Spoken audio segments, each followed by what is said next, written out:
Hi again, this is Mike, the Philosopher Engineer.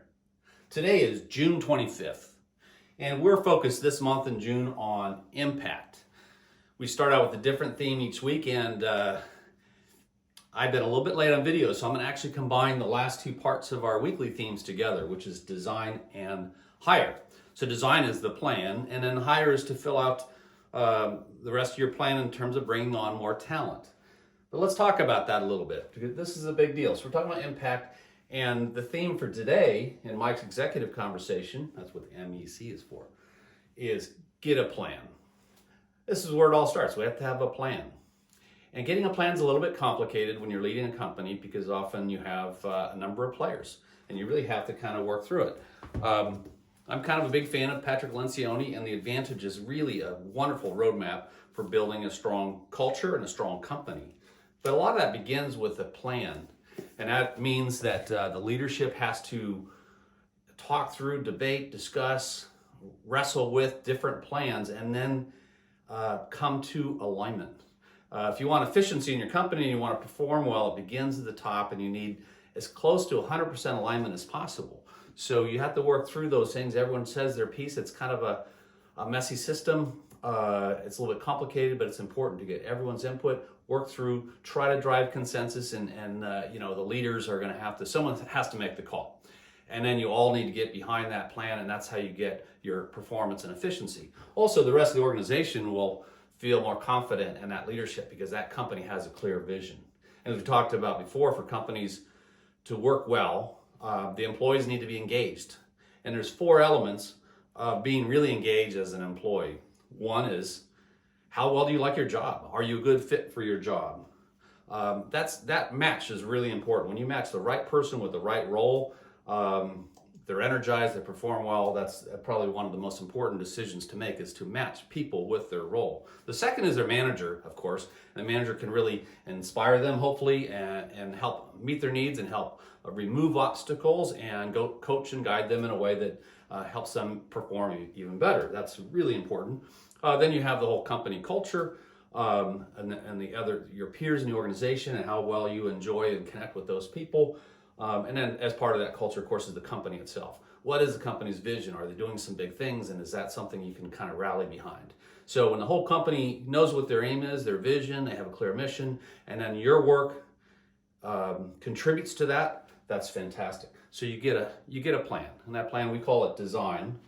Design is you have goals for your company. You want to accomplish something. You may have a product. You might have a service.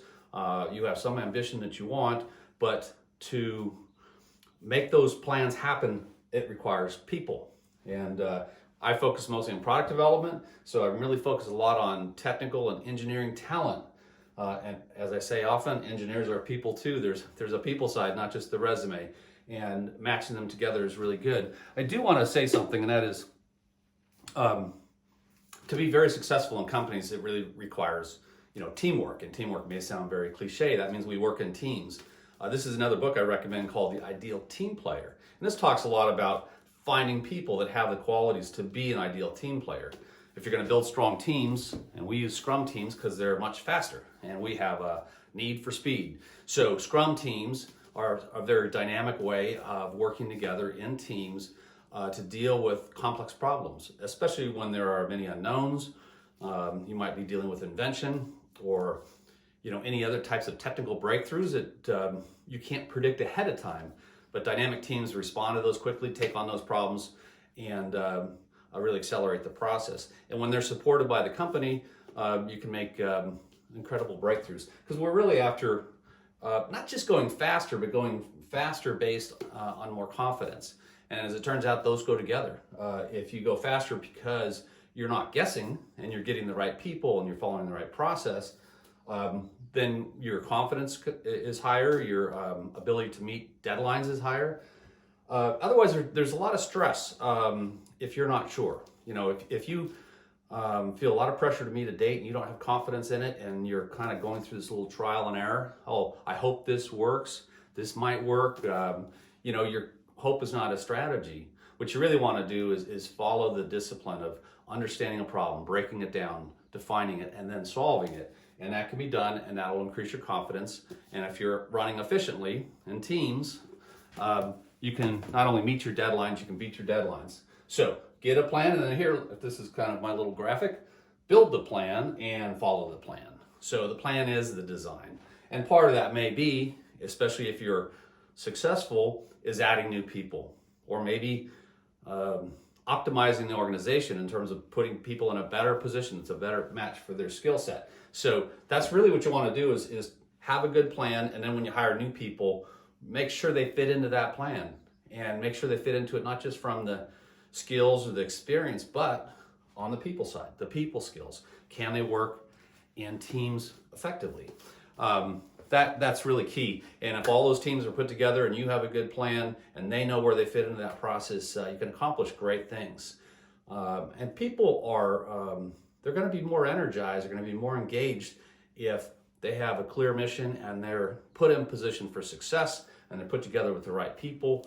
And if they know that they're going to get the help from management to get the job done, if they need extra help, extra knowledge, extra experience, that you'll help them find that, so you can go on a path with a lot more confidence and certainty. And that is also the fastest path. So get a plan. That sounds easy, but it's not. Obviously, it's very difficult. Build that plan, refine that plan, communicate that plan, align around that plan, and then follow that plan.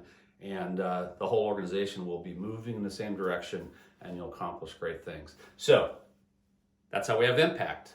We're June 2020. I'm going to be traveling, so my next video might be on the road. I'll be in San Diego. In July, I'm not sure what my theme is going to be. I might leave it a little bit more open-ended, but I do want to probably do another video or two on June so we can kind of put together the whole package for making an impact. All right, have a great week. We'll talk to you again soon. Thank you.